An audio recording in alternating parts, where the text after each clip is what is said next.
ሰላም ተማሪዎች እንዴት ናችሁ? በዛሬው ቪዲዮ ሪሚዲያልን በተመለከተ ከናንተ በባለፈው ቪዲዮ ላይ የቀረቡ ሐሳቦችን ለማየት እንሞክራለን። እንግዲህ ለቻናሉ አዲስ ከሆናችሁ ሰብስክራይብ አድርጉ።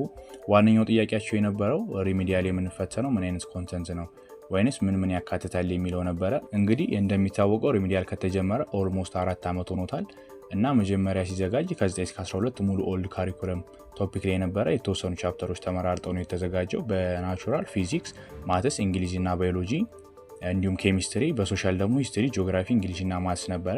ኢኮኖሚክስ ሜቢ በዚህ ዓመት ሊካተት ይችላል እንጂ ከዚህ ቀደም ኢኮኖሚክስ ሪሚዲያል ላይ አይሰጥም። እስካሁን የነበረ ይሄ ነው። ነገር ግን በዚህ ዓመትና ባለፈው ዓመት 12ኛ ክፍል አዲስ መጽሐፍ ነው ተማሪዎች የተማሩት።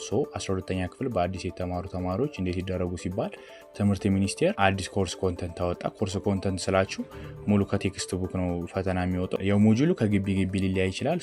አዲስ ኮርስ ኮንተንት ሲባል ሌላ ነገር እንዳይመስላችሁ።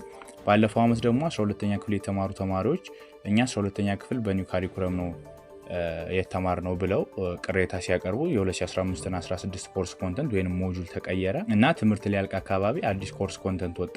ይህን መሰረት በማድረግ የዚህ ዓመት ምን ሊመስል እንደሚችል ነግራችኋለሁ። 12ኛ ክፍል ምንም የማያጠራጥርም ኒው ካሪኩለም ነው። ምክንያቱም ሁሉም በ2017 ኢንትራንስ የወሰዱ ተማሪዎች 12ኛ ክፍል ኒው ካሪኩለም ስለተማሩ 11ኛ እና 10ኛ ክፍል በምናይበት ጊዜ ደግሞ በኦልድም በኒው ካሪኩለም የተማሩ አሉ። ቅልቅል ነው የሚሆነው። ከአዲሱና ከድሮ ሞጁል 10 እና 11 ላይ በጋራ የሚኖሩ ኮንተንቶች ይወጣሉ።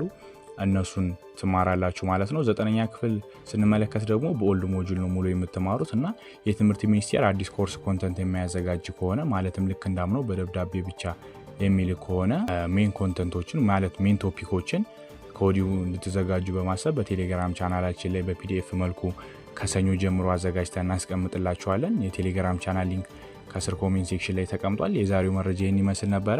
በቀጣይ ቪዲዮ እስከምንገናኝ ይመቻችሁ።